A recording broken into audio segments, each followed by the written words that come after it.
Hey guys, it's Scott Oldenburg here, campus pastor at our Mansfield West campus. And man, I just want to say thanks for joining in and being part of our training and trying to make yourself better as a leader. I hope, and I know that you probably do hear this. I know all the time from your campus small group leader and from other staff. But man, we value you, we appreciate you, and you make us better. And so, thank you for your investment at Rush Creek. Thank you for your investment in the kingdom, and thanks for your investment in our people. It makes a huge difference. So my topic today is to talk to you about difficult conversations, or those in ministry sometimes that we call those conversations. These are the ones that are sensitive, that are awkward, difficult. For instance, you've got a group and you hear they sit around and complain about Rush Creek all the time. You've got a group leader that's always challenging the vision or disagreeing with what we're doing as a staff at Rush Creek. You've got a leader who's non-responsive, or a leader who's gone rogue, doing their own thing, and they don't care anymore, and they're out on their own.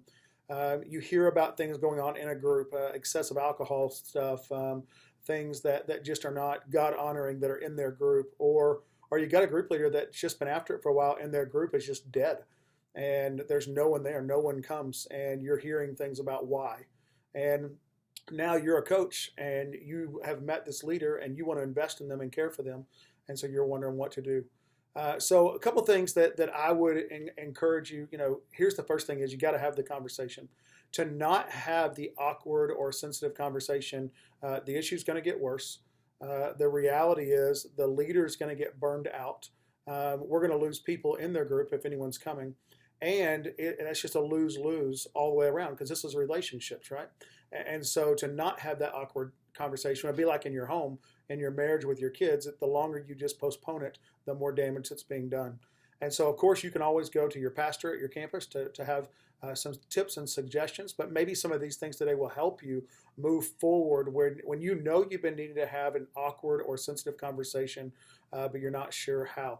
Now, just a reminder, anything that deals with staff or vision or theological issues are things that you're not comfortable with, moral things that go too far, legal things like abuse, stuff where you're like, okay, this is beyond my comfort zone.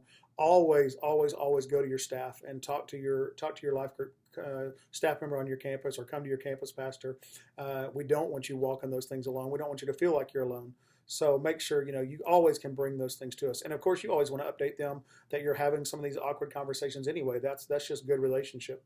But I've got four things that I would probably encourage you with if you're facing a difficult or hard conversation with a leader and you're not sure how to start. And the first one is, and you probably know this, but relationship, relationship, relationship. The reality is, if we only care about fixing a problem, but we don't care about the person, they're going to know it. Our church is going to feel that way. And so this is not just systems. This is about people. And so own the awkward. It's okay to own the awkward. And so I just sit down with someone and say, hey, I want to talk about something, and it's a little awkward. This is not just a normal conversation that comes up every day. And I want us to I think we're good enough friends, and that we've got enough relationship here where we can talk about it. The second thing is recognize that you both want the same thing. Hey, we're on the same team. We both want to honor God. We both want to have a healthy church. We both want to have healthy groups. And my job is to help you do that. And so that's the reason why I want to have the conversation today. And then value them as a friend or leader. Hey, you're doing a great job. Find the things that they are doing well and brag on those, and value them as a person. Hey, you matter to me. And this is why I'm willing to have that conversation. And so relationship is number one. If you need to postpone a conversation a little while temporarily to build a better relationship, it's always going to be worth the investment. The second big one is ask questions. Once the issue is identified, ask the leader. You hear something's going on in their group, and say, hey, tell me about how does this make you feel, or what are your thoughts on the situation? It may not be an awkward conversation. It may just be awkward because you guys have not had it. They may agree 100% that something needs to be done, and they just didn't know what to do. So the second big one after relationships is ask questions. Find out how they feel, find out what they know, ask them what they're thinking or what they've done to try to intervene in the situation. Ask them if they even recognize it as an issue. It may be that they're oblivious to it and they don't think it's an issue, and so we've got to backtrack a little bit. So that's the second one.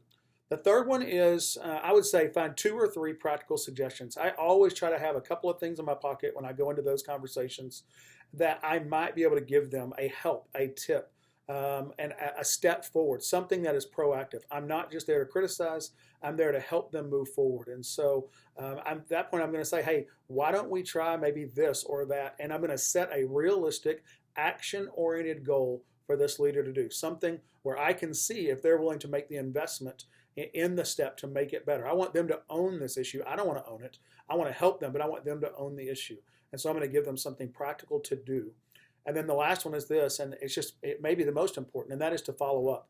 I'm going to follow up. I'm going to check on them the next week. Hey, how you doing? I'm going to make sure the relationship is still good. I'm going to follow up after they've done the practical suggestion and made a step forward. And I'm going to follow up again in a few weeks and see how the health of the group is going. Follow up says I care. I'm not just trying to resolve an issue and make life easier on me.